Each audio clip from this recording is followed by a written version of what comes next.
पुण्य दिवस यह पावन है, सुन लो कथा विशेष, हरि कृपा से होगा सब सफल सभी उपदेश। हरे कृष्णा। आप सभी श्रोताओं को सफला एकादशी की हार्दिक शुभकामनाएं। सफला एकादशी का व्रत भगवान विष्णु को समर्पित है। इसे पौष मास के कृष्ण पक्ष की एकादशी तिथि के दिन रखा जाता है। सफला का अर्थ होता है सफलता, और यह व्रत अपने नाम के अनुसार ही व्रती के जीवन में सफलता, समृद्धि और शुभता का आशीर्वाद लाता है। इस दिन भगवान नारायण की पूजा अर्चना, कथा श्रवण और व्रत का पालन करने से न केवल जीवन की कठिनाइयां समाप्त होती हैं, बल्कि आत्मा को भी शुद्धि प्राप्त होकर अंत में ऐसे भक्त को वैकुंठ लोक की प्राप्ति होती है। अब आप सभी श्रद्धालुओं के समक्ष सफला एकादशी की पावन कथा प्रस्तुत की जा रही है। आप सब भी इस कथा को ध्यानपूर्वक सुनकर अपने जीवन को अवश्य ही सफल बनाएं। और अगर अभी तक मेरे चैनल लक्ष्मी भक्त अंशिका श्री को सब्सक्राइब नहीं किया तो कर लें। मोक्षदा एकादशी की कथा सुनकर धर्मराज युधिष्ठिर ने प्रसन्न होते हुए श्री कृष्ण से कहा है, कमल नयन मोक्षदा एकादशी की व्रत कथा सुनकर मैं तो धन्य हो गया। अब आप पौष मास के कृष्ण पक्ष की एकादशी की महिमा बताने की भी कृपा करें। उस एकादशी का क्या नाम है, उस दिन किस देवता की पूजा होती है और उसके व्रत का विधान क्या है, मुझ पर कृपा करते हुए यह सब आप मुझे विस्तार पूर्वक बताइए। तब धर्मराज युधिष्ठिर की जिज्ञासा सुनकर श्री कृष्ण ने कहा, हे कुंती पुत्र, तुम्हारे प्रेम के कारण मैं तुम्हारे प्रश्नों का विस्तार सहित उत्तर देता हूँ। अब तुम इस एकादशी व्रत का महात्म सुनो। हे धर्मराज, इस एकादशी के द्वारा भगवान श्री विष्णु को शीघ्र ही प्रसन्न किया जा सकता है। पौष माह के कृष्ण पक्ष की एकादशी का नाम सफला है। इस एकादशी के आराध्य देव नारायण हैं। इस एकादशी के दिन श्रीमन नारायण जी की विधि के अनुसार श्रद्धा पूर्वक पूजा करनी चाहिए। हे पांडु नंदन, इसे सत्य जानो कि जिस तरह नागों में, शेषनाग पक्षियों में, गरुड़ ग्रहों में, सूर्य चंद्र यज्ञों में, अश्वमेध और देवताओं में भगवान विष्णु श्रेष्ठ हैं, उसी प्रकार व्रतों में एकादशी व्रत श्रेष्ठ है। हे धर्मराज, एकादशी का व्रत करने वाले व्यक्ति भगवान श्री हरि को प्रिय है। इस एकादशी में नींबू, नारियल, नैवेद्य आदि अर्पण करके भगवान नारायण का पूजन करना चाहिए। मनुष्य को 5 सहस्त्र वर्ष तपस्या करने से जिस पुण्य फल की प्राप्ति होती है, वही पुण्य श्रद्धा पूर्वक रात्रि जागरण सहित सफला एकादशी का उपवास करने से मिलता है। वीडियो में आगे बढ़ने से पहले आप मेरे चैनल लक्ष्मी भक्त अंशिका श्री को सब्सक्राइब कर ले। हे युधिष्ठिर महाराज, अब तुम सफला एकादशी की कथा भी ध्यानपूर्वक सुनो। प्राचीन समय में चंपावती नगरी में महिष्मान नामक एक राजा राज्य करता था। उसके 4 पुत्र थे। उसका सबसे बड़ा लुंक नाम का पुत्र महापापी और दुष्ट था। वह हमेशा पर स्त्री गमन में और वेश्याओं के यहाँ जाकर अपने पिता का धन व्यय किया करता था। देवता, ब्राह्मण, वैष्णववादी सुपात्र की निंदा करके वह अति प्रसन्न होता था। सारी प्रजा उसके कुकर्म से बहुत दुखी थी, परंतु युवराज होने के कारण सब चुपचाप उसके अत्याचारों को सहन करने को विवश थे और किसी में भी इतना साहस नहीं था कि कोई राजा से उसकी शिकायत करता, परंतु बुराई अधिक समय तक पर्दे में नहीं रहती। एक दिन राजा महिष्मान को लुक के कुकर्म का पता चल ही गया। तब राजा अत्यधिक क्रोधित हुआ और उसने लुक को अपने राज्य से निकाल दिया। पिता द्वारा त्याग ही लुपक को और सभी ने भी त्याग दिया। अब वह सोचने लगा कि मैं क्या करूं, कहां जाऊं। अंत में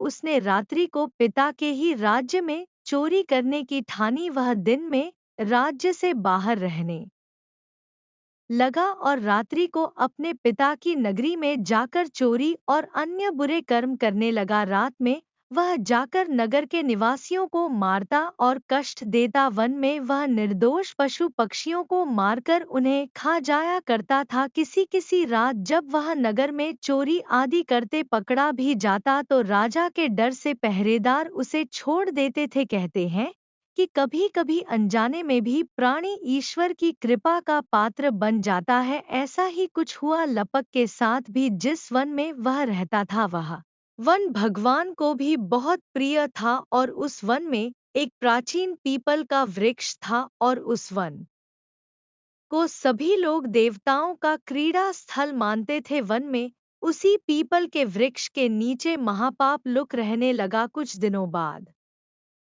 पौष मास के कृष्ण पक्ष की दशमी तिथि के दिन वस्त्रहीन होने के कारण लुंग तेज ठंड से मूर्छित हो गया। ठंड के कारण फिर वह रात को सो ही नहीं सका और उसके हाथ पैर अकड़ गए। बड़ी मुश्किल से बड़ी कठिनाई से वह रात बीती किंतु सूर्य उदय होने पर भी उसकी मूर्छा नहीं टूटी और वह ज्यों का त्यों पड़ा रहा। सफला एकादशी की दोपहर तक वह पापी मूर्छित ही पड़ा रहा। जब सूर्य के तपने से उसे कुछ गर्मी मिली तब दोपहर में कहीं उसे होश आया और वह अपने स्थान से उठकर किसी तरह चलते हुए वन में भोजन की खोज में भटकने लगा। उस दिन वह शिकार करने में असमर्थ था, इसलिए पृथ्वी पर गिरे हुए फलों को लेकर पीपल के वृक्ष के नीचे गया। तब तक भगवान सूर्य अस्ताचल को प्रस्थान कर गए थे, अर्थात सूर्यास्त हो चुका था। भूखा होने के बाद भी वह उन फलों को नहीं खा सका, क्योंकि कहाँ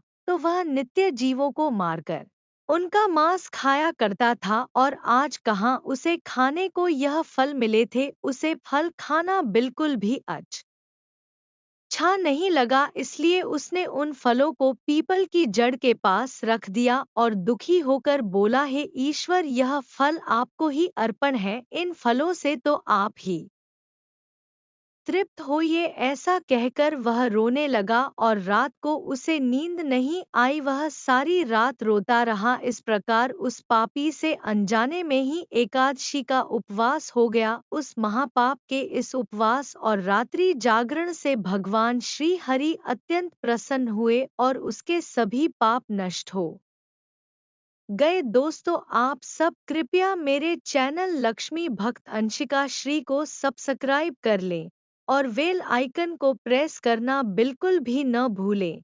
इससे मेरी अगली वीडियो का नोटिफिकेशन सबसे पहले मिलेगा। तो सुबह होते ही एक दिव्य रथ अनेक सुंदर वस्तुओं से सजा हुआ आया और उसके सामने खड़ा हो गया। ठीक उसी समय आकाशवाणी हुई, हे युवराज, भगवान नारायण के प्रभाव से तेरे सभी पाप नष्ट हो गए हैं। अब तू अपने पिता के पास जाकर राज्य प्राप्त कर। और जब वह आकाशवाणी लुंग ने सुनी तो वह अत्यंत प्रसन्न होते हुए बोला, हे प्रभु, आपकी जय हो। ऐसा कहकर उसने सुंदर वस्त्र धारण किए और फिर अपने पिता के पास गया। पिता के पास पहुंचकर उसने सारी कथा पिता को सुनाई। पुत्र के मुख से सारा वृतांत सुनने के बाद पिता ने अपना सारा राज्य तुरंत ही पुत्र को सौंप दिया और स्वयं वन में चला गया। अब लपक शास्त्रानुसार राज्य करने लगा। उसकी पत्नी, पुत्र आदि भी श्री विष्णु के परम भक्त बन गए। फिर वृद्धावस्था आने पर वह अपने पुत्र को राज सौंप कर भगवान का भजन करने के लिए वन में चला गया और अंत में परम पद को प्राप्त हुआ। भगवान श्री कृष्ण कथा समाप्त कर धर्मराज युधिष्ठिर से कहते हैं, हे धर्मराज, जो मनुष्य श्रद्धा और भक्ति पूर्वक इस सफला एकादशी का उपवास करते हैं उनके सभी पाप नष्ट हो जाते हैं और अंत में उन्हें मुक्ति प्राप्त होती है। हे युधिष्ठिर, जो मनुष्य इस सफला एकादशी के महात्म को नहीं समझते उन्हें तो पूंछ और सींगों से विहीन पशु ही समझना चाहिए। सफला एकादशी के महात्म को पढ़ने अथवा श्रवण करने से प्राणी को राजसूय यज्ञ के समान फल प्राप्त होता है। कथा का सार यह है कि यह सफला एकादशी की कथा हमें भगवान के अति कृपालु होने का भान कराती है। अगर कोई मनुष्य अज्ञानवश अनजाने में भी प्रभु का स्मरण कर लेता है तो भी उसे पूर्ण फल की ही प्राप्ति होती है। अगर मनुष्य निश्चल भाव से अपने पापों की क्षमा मांगे तो भगवान उसके बड़े से बड़े पापों को भी क्षमा कर देते हैं। लुंग जैसा महापाप भी भगवान श्री हरि की कृपा से ही वैकुंठ का अधिकारी बना। सफला एकादशी व्रत कथा समाप्त। अब आपको सुनाते हैं ठाकुर जी के एक भक्त की कथा। श्री त्रिपुर दास जी का जन्म ब्रज मंडल के शेरगढ़ में हुआ था। उनके पिता राजमंत्री थे। बचपन से ही त्रिपुर दास जी में भक्ति के संस्कार थे। एक बार वे अपने पिता के साथ आगरा से काम के लिए गिरिराज गोवर्धन जी आए और यहाँ आकर उन्होंने ठाकुर श्रीनाथ जी के दर्शन किए। अब उनका रूप तो इतना अद्भुत सुंदर था कि ठाकुर जी के सुंदर रूप को देख कर वे बहुत अधिक आकर्षित हो गए। अब तो त्रिपुर दास जी ने ठान लिया कि वह यहाँ से वापस नहीं जाएंगे बल्कि रोज इन्हीं के दर्शन करेंगे और इन ही के पास रहेंगे। जब वापस जाने की बारी आई और उनके पिता ने उनसे चलने के लिए कहा तब तो वह जाने को तैयार ही नहीं हुए। तब उनके पिता ने वहां अपने किसी परिचित से कहा कि यह बालक तो यहीं पर रुकने की हट कर रहा है तो वह उसे कुछ दिनों के लिए अपने पास ही रख ले। कुछ दिनों के बाद जब इसका मन भर जाएगा तो वह वापस ले जाएंगे। अब उन्हें क्या पता था कि उनका पुत्र तो हमेशा के लिए वहीं बसने का निश्चय कर चुका है। अब उनके पिता अपने पुत्र को वहीं छोड़कर वापस लौटने के लिए निकल पड़े। रास्ते में कुछ शत्रु दल के सैनिकों ने उन्हें गर लिया और उन्हें वहीं पर मार डाला। अब देखिए, जब भी कोई सच्चे मन से भगवान की भक्ति करना चाहता है या जब कोई बहुत अधिक पूजा पाठ करता है तो आपने यह भी देखा होगा कि कई बार लोग बहुत भक्ति करने के बाद भी दुख में घिरे रहते हैं। उनके जीवन में एक के बाद एक समस्याएं या दुख आते ही रहते हैं। तो जब भक्ति करना प्रारंभ करते हैं तो भगवान इसी तरह की समस्याएं भेजकर, इसी तरह की परेशानियां या हमारे जीवन में दुख भेजकर हमारी भक्ति की ही तो परीक्षा लेते हैं। और भक्तों के जीवन में तो जब भक्ति प्रारंभ होती है तो उसी के साथ विपत्तियां भी प्रारंभ हो जाती हैं। जब त्रिपुर दास जी ने सुना कि उनके पिता को शत्रु दल ने मार डाला है तो उन्होंने श्रीनाथ जी की ओर देखा और कहने लगे कि अब तो आप ही मेरे पिता, मित्र और मेरा सब कुछ हो। अब उन्हें तो अपने पिता की मृत्यु का जरा सा भी दुख नहीं हुआ बल्कि उनके हृदय में तो गहरा आनंद हुआ कि उनका नाम मात्र का पिता अंतर्ध्यान हो गया। लेकिन उनका अपने वास्तविक पिता जो अनंत जन्मों से उनका साथ देने वाला है उससे संबंध बन गया। अब तो उनका केवल श्रीनाथ जी पर ही विश्वास था और वे निश्चिंत हो गए। अब त्रिपुर दास जी रोज प्रभु के सामने भाव विभोर होकर रोते रहते थे। भक्ति का यह भी एक लक्षण है कि जो सच्ची भक्ति करता है उनके आंसू बहुत निकलते हैं। आंखें बंद करके भगवान का ध्यान कर रहे हो तो आंखों से आंसू निकल पड़ते हैं। सच्चे मन से भजन कीर्तन कर रहे हो, माला जप कर रहे हो तो आंखों से आंसू बहने लगते हैं। यही तो सच्ची भक्ति के लक्षण है। फिर एक दिन जब वल्लभाचार्य महाप्रभु, जिन्होंने श्रीनाथ जी को प्रकट किया थी, ठाकुर जी की सेवा में आए तो उन्होंने देखा कि यह बालक ठाकुर जी को देखकर रोता रहता है। वल्लभाचार्य जी ने अपने अनुयायियों से पूछा, साष्टांग दंडवत किया और कहा, प्रभु मैं एक अनाथ बालक हूँ और मेरे नाथ तो केवल श्रीनाथ जी ही हैं। आप मुझे स्वीकार कर लीजिए। बालक की बात सुनकर वल्लभाचार्य जी बड़े प्रसन्न हुए और उन्होंने त्रिपुर दास जी को दीक्षा दे दी। कुछ दिनों तक उन्होंने दास जी को अपने पास रखते हुए उन्हें सेवा, ध्यान और भक्तिमय जीवन जीने की शिक्षा दी। फिर उसके बाद उन्होंने उन्हें वापस जाने का आदेश दिया। जाते समय उन्होंने आशीर्वाद दिया कि वे श्रीनाथ जी की सेवा और चिंतन करते हुए अपना जीवन बिताएं।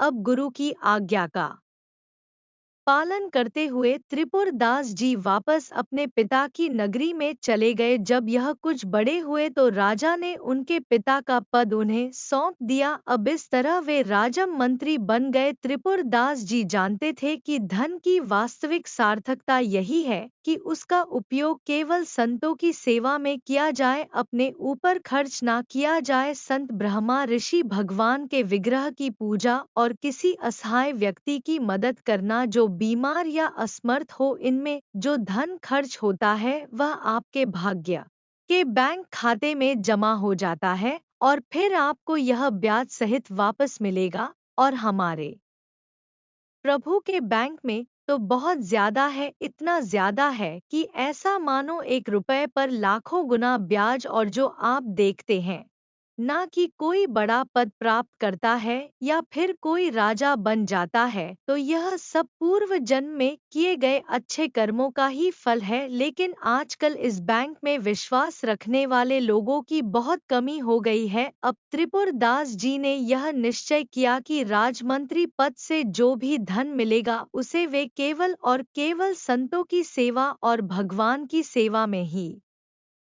उपयोग करेंगे। अब उन्होंने यह नियम लिया कि वह हर वर्ष सर्दियों में श्रीनाथ जी के लिए रत्नों और हीरों से सुसज्जित एक पोशाक बनवाकर भेजेंगे। अब तो त्रिपुर दास जी के घर रोज संतों की सेवा होती। रोज हजारों हजारों संत आते और प्रसाद प्राप्त करते। श्रीनाथ जी भी बहुत खुश होकर वह पोशाक धारण करते। श्री विट्ठलनाथ जी यानी श्री वल्लभाचार्य जी के पुत्र यह देखकर आश्चर्यचकित थे कि जब वे ठाकुर जी को कोई भी अन्य वस्त्र पहनाते तो उसे प्रभु स्वीकार कर लेते, और लेकिन जब त्रिपुर दास जी द्वारा कोई पोशाक पहनाई जाती तो ठाकुर जी और अधिक प्रसन्न हो जाते, विशेष प्रसन्न हो जाते। यह दिखाता है कि भक्त द्वारा प्रेम से दी गई वस्तु को भगवान अत्यधिक भाव से स्वीकार करते हैं, चाहे वह कुछ भी हो। अब ऐसा ही क्रम चलता रहा। तब श्री त्रिपुर दास जी से द्वेष करने वाले लोग भी बहुत सारे थे। अब उन्होंने राजा से शिकायत कर दी कि महाराज, वे तो राजमंत्री होने का फायदा उठाकर राजधन का दुरुपयोग करने लगे हैं। उनका आरोप था कि त्रिपुर दास जी राजधन से साधु संतों को खिलाते पिलाते हैं, राज खजाने से धन चुराते हैं। अब जब राजा के कान भरे गए तो राजा की बुद्धि पलट गई। राजा ने आदेश दिया कि त्रिपुर दास जी की सारी संपत्ति जब्त कर ली जाए। अब नतीजा यह हुआ कि त्रिपुर दास जी के घर में तो भोजन पकाने तक के लिए बर्तन नहीं रहे, उनके पास खाने के लिए एक दाना भी नहीं बचा। अब वे बहुत अधिक गरीबी में, कष्ट में अपना जीवन बिताने लगे। अब सर्दी की ऋतु आई तो श्री त्रिपुर दास जी ने हर साल की तरह श्रीनाथ जी के लिए पोशाक भेजने का नियम लिया था, प्रण लिया था। और वे यह जानते थे कि जब तक उनका जीवन है वे ठाकुर जी की सेवा में कोई कमी नहीं छोड़ेंगे। लेकिन अब तो उनके पास कुछ भी नहीं बचा था। कैसे ठाकुर जी की सेवा करें, कहाँ से पोशाक धारण करवाएं? उन्हें यह देखकर बहुत पीड़ा हुई कि वह कोई भी कष्ट सह सकते हैं, लेकिन ठाकुर जी की सेवा के बिना उनका जीवन तो बिल्कुल उन्हें बेकार सा लगने लगा। वे बहुत दुखी हो गए और ठाकुर जी से विनय करने लगे कि हे ठाकुर जी, हे प्रभु, मैं सारे कष्ट सह सकता हूँ, लेकिन आपकी सेवा के बिना मैं नहीं जी सकता। इतने में ही उनकी नज़र ऊपर रखी एक दवात पर पड़ गई। वह दवात दरअसल पीतल की थी। और फिर त्रिपुर दास जी को यह ख्याल आया कि शायद यह कुछ सिक्कों में बिक जाए। उन्हें ठाकुर जी के लिए सर्दियों की पोशाक जो बनवानी थी, उन्होंने झटपट वो दवात उठाई और बाजार में बेचने के लिए चले गए। यह सोच रहे थे कि अगर यह दवात बिक गई तो उन्हें थोड़ी सी रकम मिल जाएगी और फिर वे श्रीनाथ जी के लिए पोशाक भेजने का अपना नियम पूरा कर सकेंगे। त्रिपुर दास जी को उस दवात के बदले 1 रुपया मिला, जिसे लेकर वो एक कपड़े की दुकान में गए। वहां उन्होंने एक साधारण सा कपड़ा खरीदा। उस सफेद कपड़े को उन्होंने खुद लाल रंग से रंगा, लेकिन रंगते रंगते उनकी आंखों से आंसू बहे जा रहे थे, क्योंकि इससे पहले तो हर बार वह तरह तरह की पोशाकें श्रीनाथ जी को धारण करवाते थे। अब वे प्रभु से कहने लगे, नाथ, यह तो इतना साधारण और मोटा कपड़ा है जो आपके सेवकों के भी लायक नहीं है।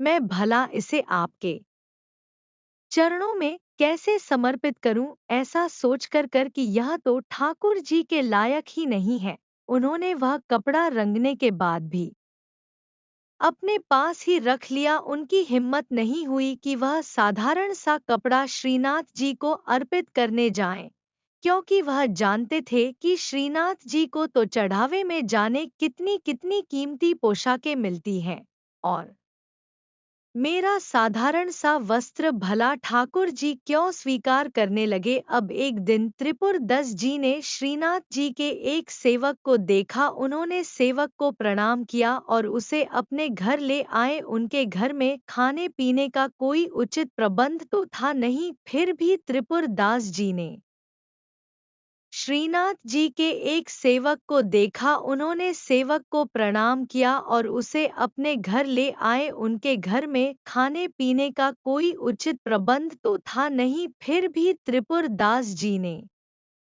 बहुत संकोच के साथ वह लाल रंग का कपड़ा निकाला और हाथ जोड़कर कहने लगे कि मेरी यह प्रतिज्ञा थी कि मैं हर वर्ष श्रीनाथ जी को पोशाक भेजूंगा, लेकिन विधि का विधान ऐसा है कि संभव ही नहीं हो सका। उन्होंने वह कपड़ा सेवक को सौंपते हुए कहा कि आप कृपया से भंडारी को दे दीजिएगा, लेकिन गोसाई जी यानी विट्ठलनाथ जी को इस कपड़े या फिर मेरी वर्तमान स्थिति जो चल रही है, मेरे पास जो अभाव चल रहा है, उसके बारे में किसी को कुछ भी मत बताना। अब भंडारी जैसा उचित समझे वैसा इस कपड़े का उपयोग कर सकते हैं, झाड़ पोंछ के काम में या किसी भी काम में ला सकते हैं।